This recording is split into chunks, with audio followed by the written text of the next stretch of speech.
সবাই জানেন আমি শাহজাদপুর সিরাজগঞ্জের মেয়ে, গ্রাম আসছিলাম আজকে আমি আমার গ্রামে। আসলে শুধু এই করোনা ভাইরাসের জন্য যে মানুষ যে প্রবলেমগুলো ফেস করছে এটার জন্যই নেই, মাঝে মাঝে ইচ্ছা করে যাবে আমি গ্রামে আসি, আমার গ্রামের আশেপাশে মানুষ যারা আছে দরিদ্র মানুষদের পাশে দাঁড়াই।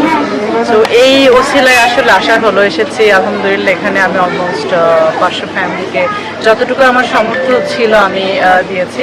আর সবচাইতে বড় কথা মানে নর্মালি ইদানিং যেটা দেখা যাচ্ছে যে মানুষকে কিছু দিতে গেলে একজনের উপর আরেকজন পড়ে যাচ্ছে, মারামারি শুরু করে দিচ্ছে একটা প্যাকেটের জন্য, খাবারের জন্য।